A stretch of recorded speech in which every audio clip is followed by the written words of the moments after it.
Welcome to the Bread Box, the channel dedicated to Commodore computers. I actually brought a huge load of Commodore computers sight unseen on Trade Me. Did I pay too much? Did I get a bargain?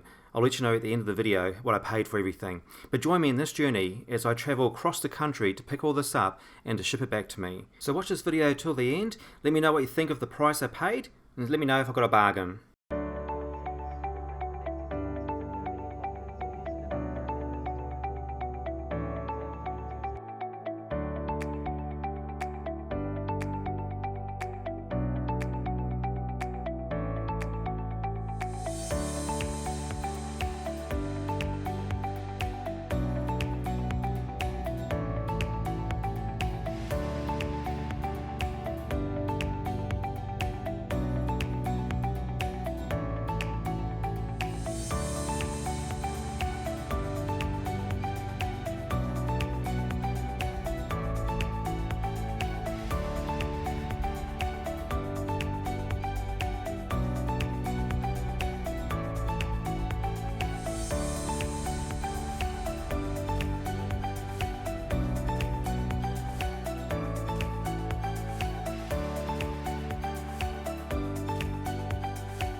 Just picked up all the Commodore boxes from Christchurch. I'm about to head off to Toll to get it all transported back up to home.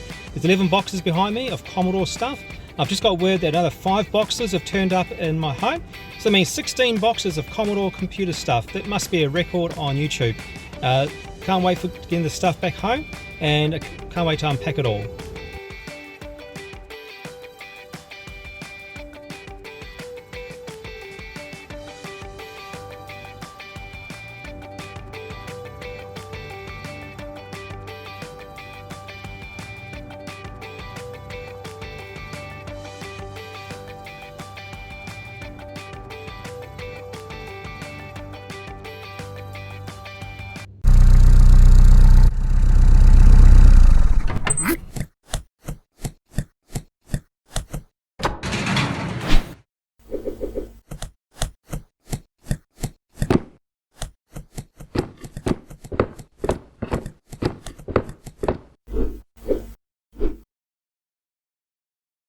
While I wait for Toll to freight up those boxes from Christchurch, let's check out the 5 boxes that arrived while I was away.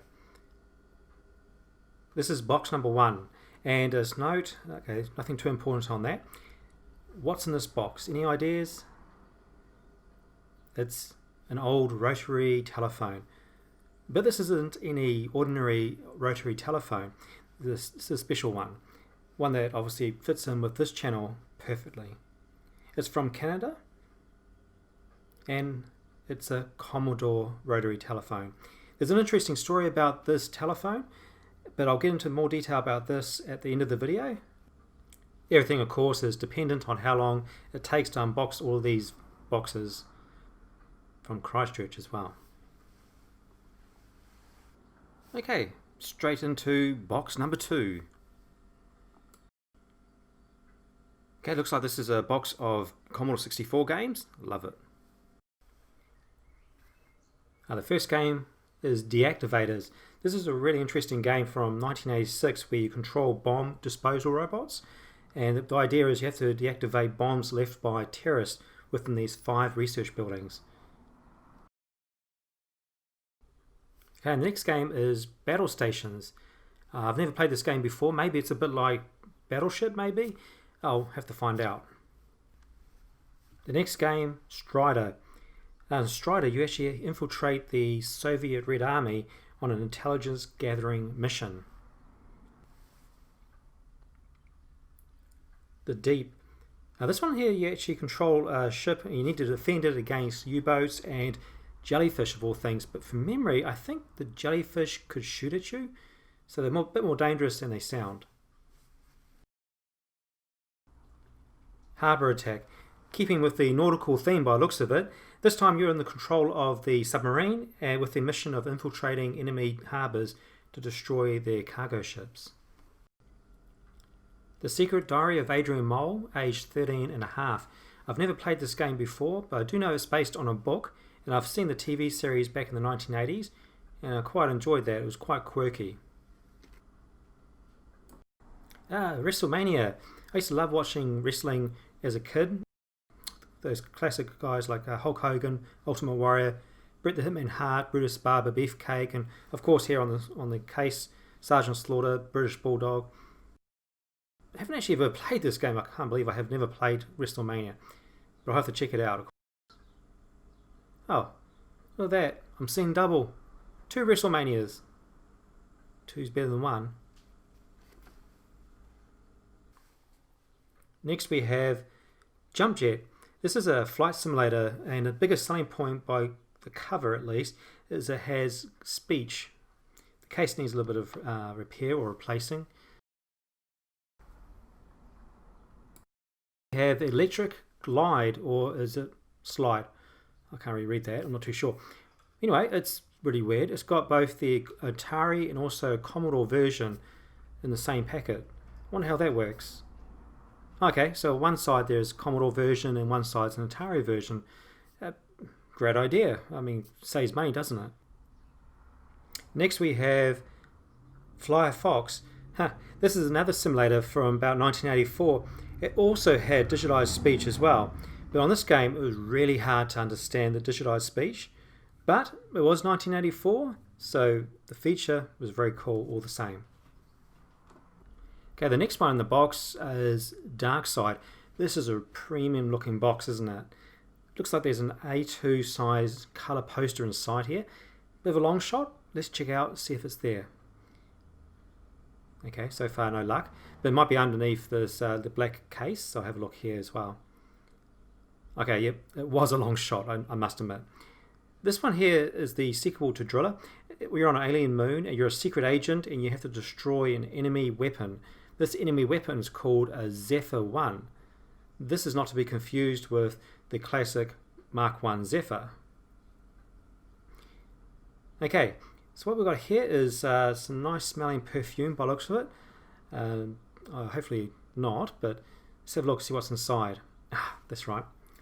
Okay, any guesses what this might be? I'll give you a clue. It's a joystick. It's an unusually shaped joystick, and it's based on a movie. I think they were called Xenomorphs, from memory. Yes, It's an Alien joystick. I think this one's from Alien 3. Yeah, Alien 3. What a great looking joystick. I've never seen one like this before. I often use quick shot joysticks, but this is actually new to me. Okay, it's missing one of its feet, but I do have quite a few old broken quick shots around, so I'm sure I can replace that. Next we have Leaderboard Golf 3-pack. Oh, that's excellent. 3 games of golf. Can't beat that, can you? And the next game is Gangster. And hey, there's another copy as well. That makes 2 gangsters. That sounds like trouble. These are very early light gun games.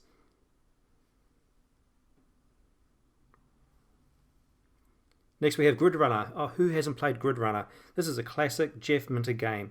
I'm sure we've all played this one. Super Sports.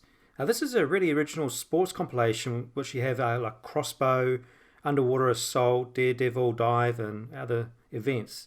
I do like my sports compilation games, so I'm going to check this one out. Next is Dragon Ninja. This is a really solid coin-op conversion. It starts really easy, but of course it gets really hard towards the end of it. Next we have Skate Rock. This is really called a arcade simulation of skateboarding. A real fun game. And finally, Summer Olympiad. This has skeet shooting, hurdles, fencing, diving, triple jump, and probably other events as well. Another sports compilation game. Okay, next lot of games. Quickly unwrap these.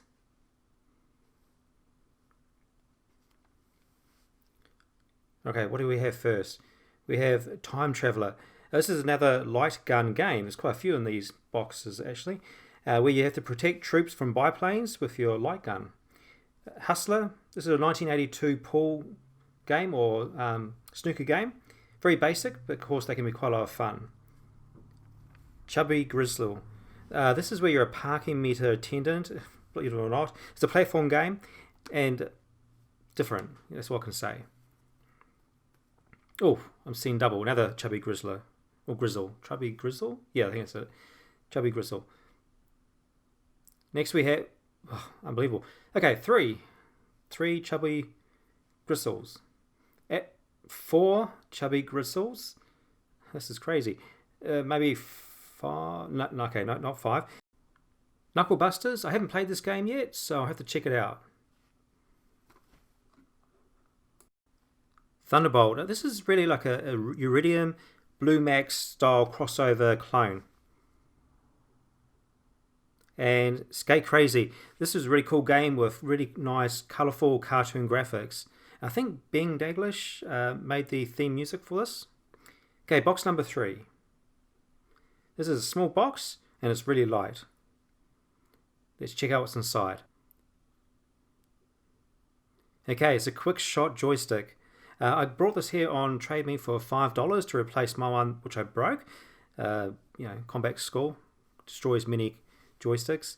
Okay, it has no suction cups on the bottom, but of course I do have my broken quick shot joysticks, so it'll be easy enough to fix, and it sounds quite good. Box number 4. This is a heavy little box. I know what this is. This is a very kind donation from Ray Carlson. Ray has been replacing and repairing computers since the early 60s and Commodore computers up to today. He still does. And he's kindly donated all his dead Commodore chips for a Kickstarter campaign I'm going to be starting very soon. It's going to be part of a reward for the Breadbox Museum and the documentary.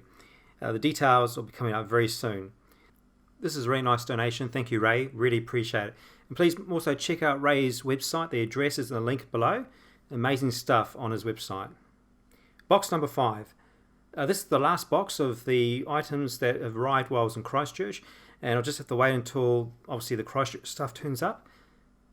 So let's have a look and see what's inside this one. This is a heavy little box, and we've got more games. This is no doubt more Commodore 64 games. First game, Whizball. This is a classic game from Sensible Software. It's got great graphics, great gameplay, awesome music. Next out of the box is Top Gun. Put on your Ray-Bans. This is a classic Tom Cruise movie. Well, this is the game based on that movie. Top Gun. Next we have 180 Darts. Oh, this is actually a really neat game. It's based in like an English pub playing 501 or round the clock darts. As a kid, I always thought this is how a pub would look in England. I don't know if it is, but anyway, back to the tapes. Beachhead. This is one of the best-selling games for Commodore in 1984. BMX Trials. This has got 6 different BMX challenges: 200-meter race, longest wheelie, ramp jump, bunny hopping, and I think also jumping a VW from memory as well. This sort of always reminds me of BMX Bandits, this game. Next we have Biggles, based on the movie Biggles Adventures in Time, I believe. The movie really bombed, but I really liked the movie as a kid. I have to check out this game. I've never played it before, so I have to check it out.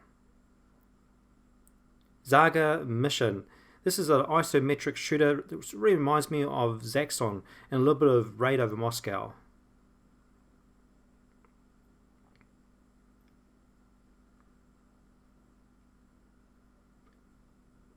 Okay, next we have Arnie.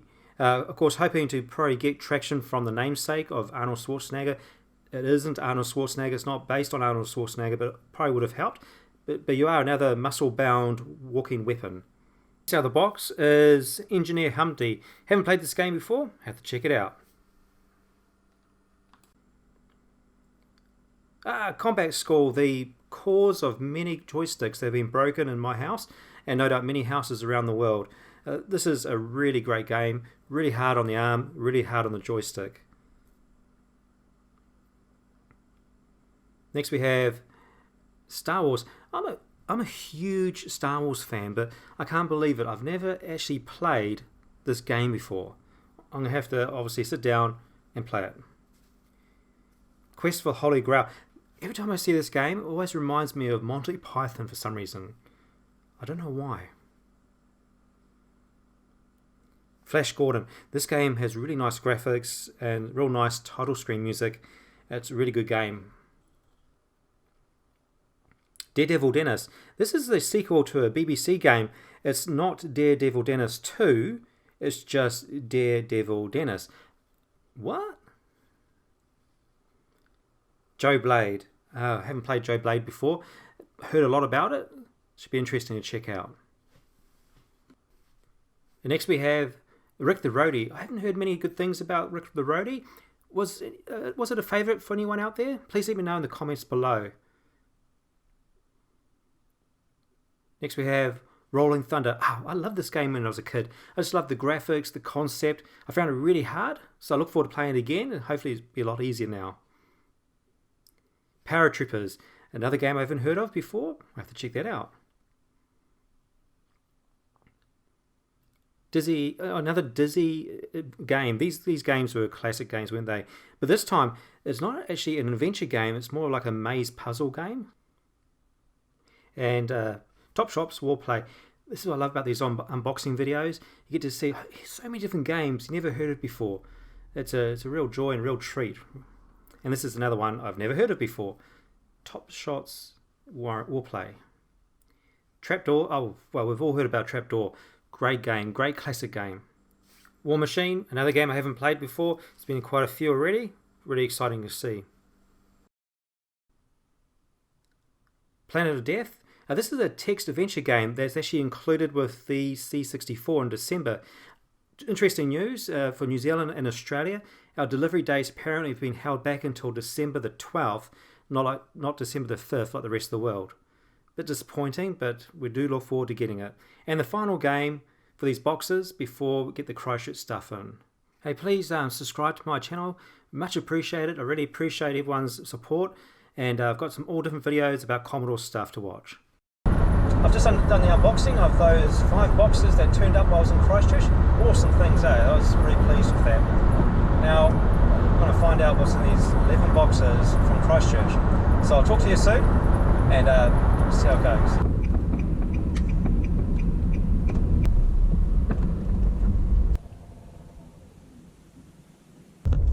I've just loaded up the boxes from Christchurch. When I was in Christchurch, I'm sure I put sure I put 11 boxes on that pallet, and I've just counted 12 boxes. So I've actually just increased my boxes of Commodore stuff by 1, which is better than having -1, of course. Okay, box number 6, the first one from the Christchurch haul. Can't wait to get into these and see what's in them.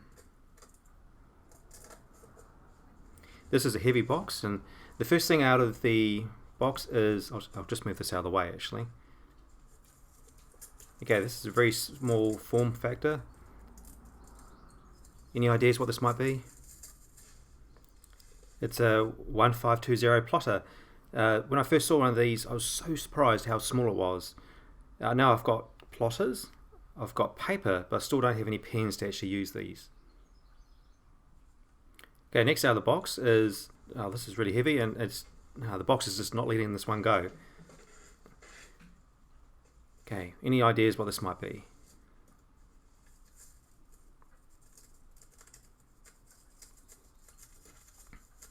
Okay, it's a printer.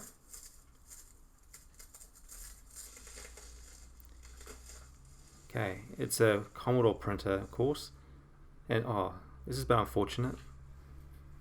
This part of the case is actually broken.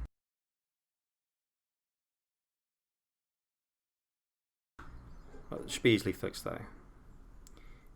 Okay, this is the MPS 802 dot matrix printer. This is an 80 column printer. Okay, next out of the box is another printer by the looks of it.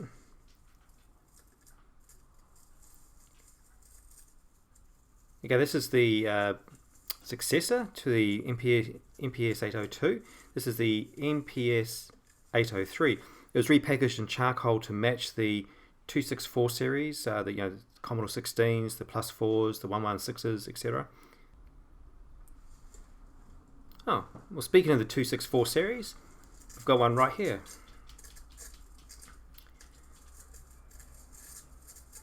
This is the Commodore 16, the learning machine as it was marketed as.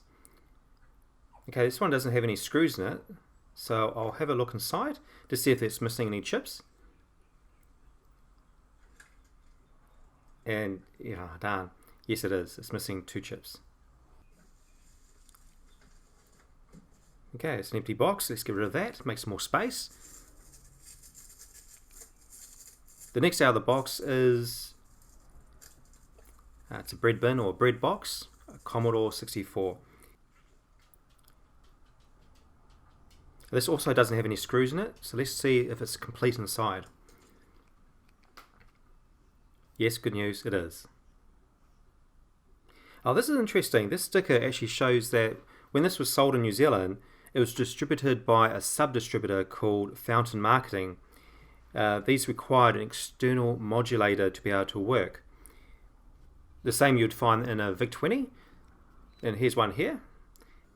This was all part of a workaround that a sub-distributor actually had to make the UHF Commodore 64s to work in New Zealand, but I'll get more into that in a different video. Box number 7.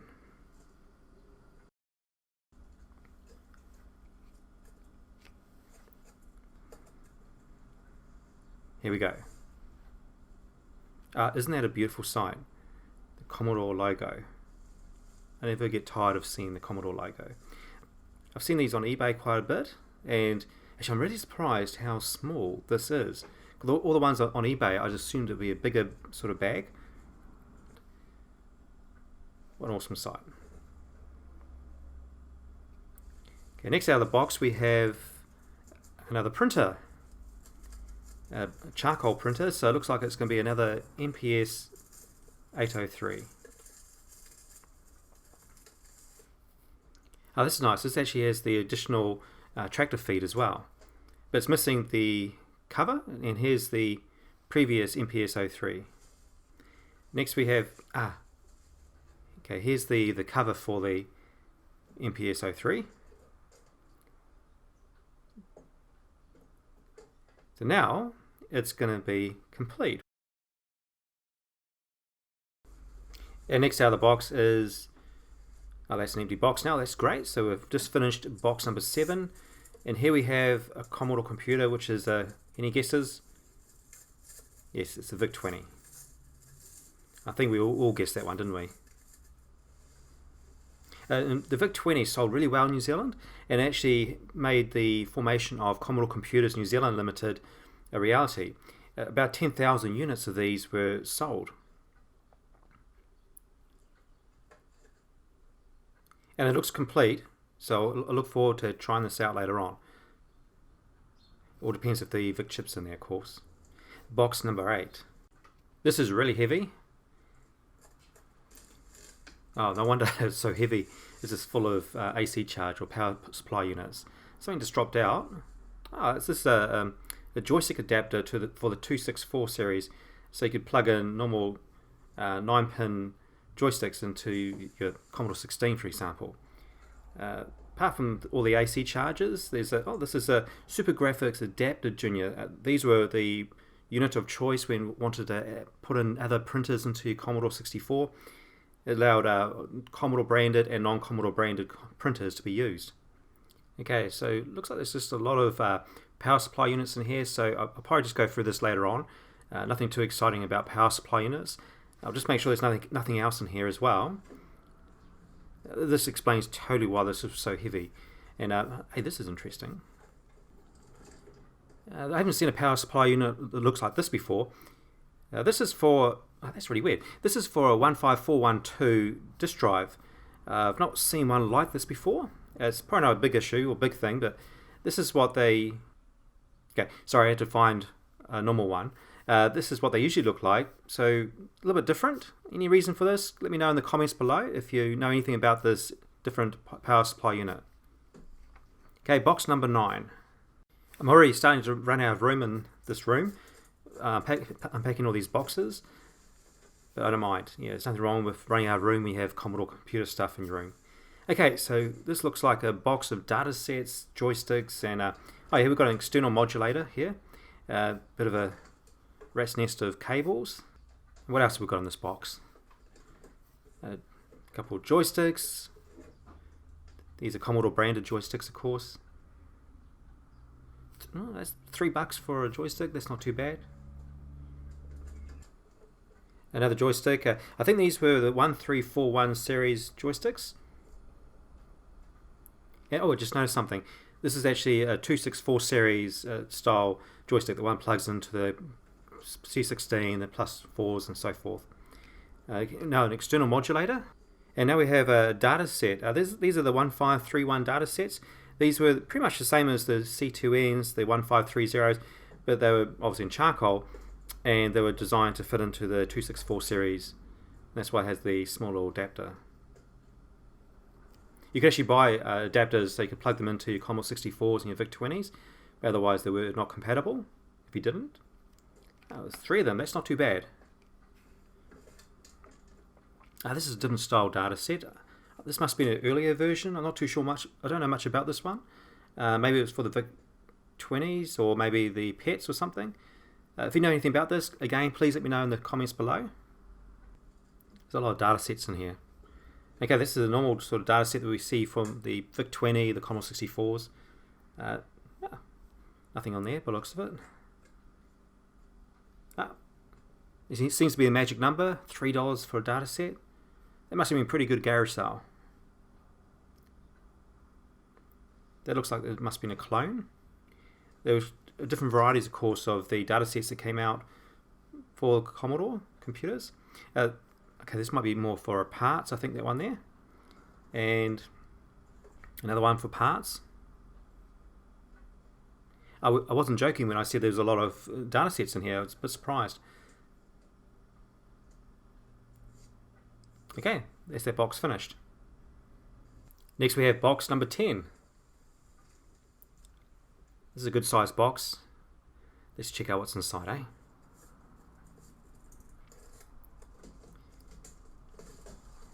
Oh, isn't that a beautiful sight? Commodore 64C. This is in really good condition, well, the box is at least anyway. I really am trying to get like the boxed versions of each Commodore for the museum. Let's have a look inside. Whoops, it's upside down. Try again. Oh, it's a very yellow Commodore 64C. You can see from the bottom and the top the original colours. Okay, next in the box we have a mystery item. What could it be? It's another Commodore 64C. I didn't realise I was a poet. Oh, this is a lot better condition, well, not so yellow. You can see from the top and the bottom, very similar colours, so it shows you the original condition of it. Now we have a couple of joysticks. These were the 1311 joysticks. Probably the first one that everyone had when they first got their Commodore or VIC-20. 3 of them. There's quite a few joysticks in here. Another one of those 1341, I think, was what they were. A couple of cables. Okay, we've got some software, which is good. The heaps of software, heaps of floppy disks in here. I won't go through all these, of course, because it looks like they're just copies of different games. But I have to spend quite a few hours just checking out what these are, I think. In my spare time, that is. Okay, let's see what's next in the box. Oh, okay, awesome. These are the pens for the 1520 plotter. I was just going on about how I didn't have these. That's great. Yeah, sorry, I just had to find the plotter again. This is the 1520 plotter that I found before in the box, and now I have the pens. I've got the paper, the plotters, of course, and now the pens. Look how tiny they are. This is incredible. I can't wait to try this out.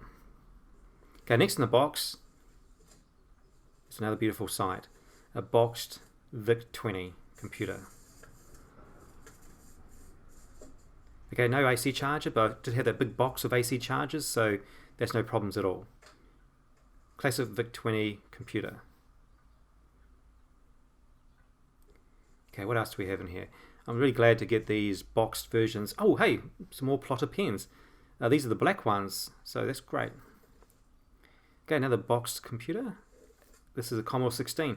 Obviously, I've already found that Commodore 16 before in a previous box. That was a little bit rough looking. How's this one? Okay, no AC charger, but hopefully in that box of chargers there was a charger for the Commodore 16. This is in pretty good condition, apart from that little gouge out of the case. Can't wait to see if this works. Box number 11. I am seriously running out of space. I mean, okay, I feel sorry for myself, running out of space in this room because it's full of Commodore stuff. Hey, jackpot. Any guesses what these are? 264 series. It's the productivity machine. Of course, it's the Plus 4. These weren't a huge seller in New Zealand. Only about 2,000 sold here in the 1980s. But no wonder though, because their launch price was $895 in New Zealand. And that's equivalent in 2019 to $2,400. It's a lot of money. Check out this price. $3. That must be in the same garage sale. $3 for a Plus 4, not too bad.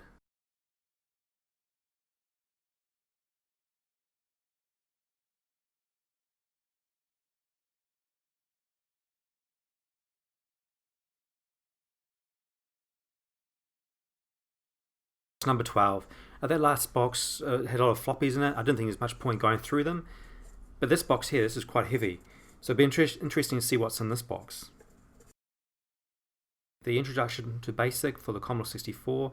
But just check out this box here, floppies. Okay, nothing too interesting in there. This is in pretty good condition. Looks reasonably complete. Obviously it's got the manual. It's got hopefully, yep, it's got also the cassette. What's this little thing? I've never seen one of these before. Let me know in the comments below if you know what this is. Okay, we also have the Introduction to Basic Part 2 for the VIC-20. Oh, and also Part 1 by the looks of it. Again, it looks pretty complete. It's got the manual, floppies, well not floppies, tapes. And Part 1. Again, it's got one of those little things in there as well. Okay, we've got a box of, ooh, okay, I'll leave that for a minute. That looks really awesome. Okay, so I've got some 1541 disk drives. That explains why it's so heavy, because there's 2 in here. These things weigh a ton. Okay, this box of cartridges. I can't wait to check these out. Ooh, this is definitely Commodore therapy, isn't it?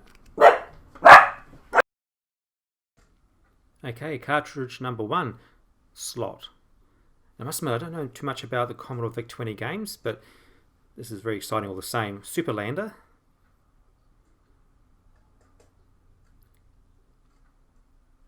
We've got Radar Rat Race. And, an alternative looking Radar Rat Race. Poker. Cosmic Cruncher. The Sky is Falling.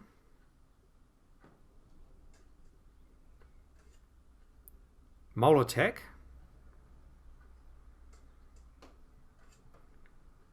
Raid on Fort Knox.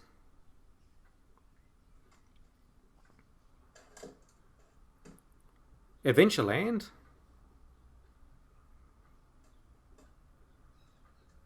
Stargone 2 Chess. Gorf. Oh cool, I got a case for that, but no cartridge, so that's handy. AMIGA Race. Clowns. It must be a horror game or something. Tooth Invaders.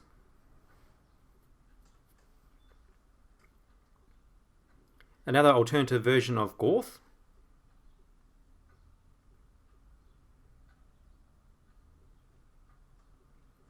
The Programmer's Aid cartridge. And finally, the Super Expander 3K RAM cartridge. The final cartridge 3. When I was a kid in the 1980s, I really wanted an action replay cartridge. I saw it in magazines and I thought, this is great, I'm going to have to get one of these. But it wasn't available in my town. Only the final cartridge 3 was. And I was really disappointed, but I brought it anyway. But I'm really glad I did, because it was actually really great. It was a fast loader for my floppy disk drive. I only just got one just beforehand, where I realised how slow floppy disk drives were, and this made a huge difference. It had a freezer, so you can actually pause your game and go away and come back to it, or you then copy it if you wanted to. And it had a GUI, or a graphic user interface, and that was my first experience with a graphic user interface. So what a great little cartridge that was. And finally, the Script Plus for the C16 or the Plus 4. Now we're up to box number 13. This is a heavy little box. Ah, no wonder, more AC chargers. Hey, this is a charger for the Commodore 16. Great, I'll be able to check those out finally and see if they work. Oh yeah, and there's a lot of other disk drive power supply units. That explains why it's so heavy. And a lot of cables. I can check this out later on. Because we're up to box number 14. This is a huge box. It's quite heavy as well, quite bulky. And I think I might just take it off the desk because it's a bit too big to actually get into the full screen. What is it? Of course, it's a Commodore monitor. This is the 1071 monitor. I've never actually owned a Commodore monitor before. I look forward to be able to get back to really old school sort of gaming. I'll have to check out, see if this works, of course, and see what it looks like compared to my LCD TV. Back in the 80s, I don't know anyone who, or any of my friends at least, that had one of these monitors. They were so expensive back then. Bit of a luxury. Oh, by the way, check out my new backdrop. It's for the Breadbox background. As you might have noticed, I don't know if you can see it because of the reflection. What I've done is actually I've put all the names of the popular Commodore computers in a faint sort of writing on the background. Just to make something a little bit different, and also to give homage to all these awesome machines as well. Box number 15. Okay, in this box here we've got some VIC-20 pedals, by the looks of it. The really nice thing is that these are in the original box as well, so that's really cool. I love things well, Commodore things at least, that are in original boxes. Now the next thing, this is actually something quite special, quite unique. The previous owner spent years collecting information about Commodore computers, all the different models, all the different add-ons, and he's put it all into this folder. This really demonstrates or represents years and years of research. I reckon that's just fantastic. The dedication and also all the information that I can actually study in my spare time as well. That's awesome. Thank you very much for adding this to the collection as well. I appreciate you throwing this in. Next we have another Commodore computer. I'll just get rid of this empty box. Any guesses what this might be? It's a Commodore 128. Great machine. One of my friends had one of these and I couldn't believe how it could do things like my Commodore 64 could do, but it could do even more. Unfortunately it's got a broken button here, but something I can try and fix. Box number 16. Okay, straight away we can see an old data set box, a bit mouldy and yuck, but here's a data set, obviously it belongs to that box. It's a bit yellowed, but hey, there's nothing wrong with that. Next we have some more paddles for the VIC-20 or Commodore 64. Okay, next we have a 15412. I was quite lucky actually. I went straight from a tape deck or data set to a 15412. I actually skipped the whole 1541 disk drive. And these 15412s was much more better. I mean, obviously more slimline, the external AC charger, and they just look better, I suppose. Okay, so we've got two more 15412s. Whoa, it's a bit more yellowed. And wow, I eat my words. This is far more yellowed. Oh, check that out. We've got three different shades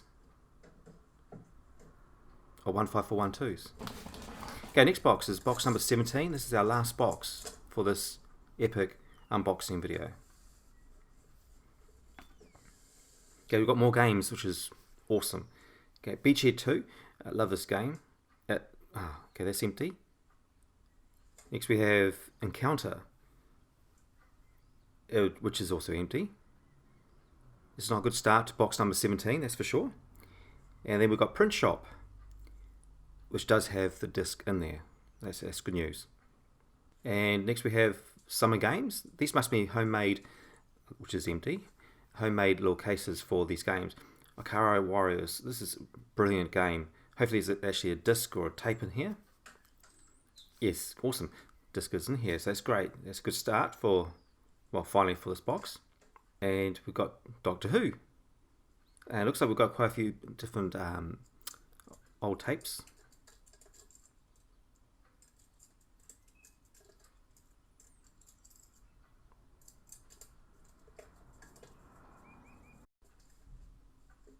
Okay, next we have Logo. Okay, this is a +4 software. It's on a cartridge, I believe. Yep, on a cartridge with the manual. So I haven't got any software for my +4, so now I do. Next we have Music Shop. Hopefully there's some software in here as well. It looks like we have a lot of manuals here. I'll skip through these pretty fast.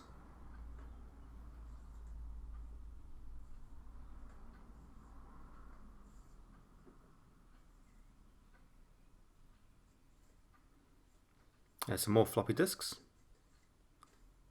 The case for, oh hey, that's good, I've actually got the game. Didn't have the case, now I've got the case and the game. This is actually the catalogue for Fountain Marketing. They're a sub-distributor for Commodore computers in New Zealand. This is all their software. I might actually go through this in a different video because it shows you the pricing and also what was available here in New Zealand in the 1980s. Now we have the user manual for the +4. They'll come in handy. The programmer's guide or reference guide for the VIC-20. The user guide for the VIC-20. Just a couple of disk drives, manuals. Looks like a copy of the plotter plotter manual. It's more manuals for the, oh that's handy, the 128, I've just got that of course, and the VIC-20. Oh hey, look at that, this is actually in French. This is a bit unusual for New Zealand anyway. There's a lot of manuals in this box, but I said there's the manuals for quite a few items like this here that I've only just got today, so it's nice to have a complete set.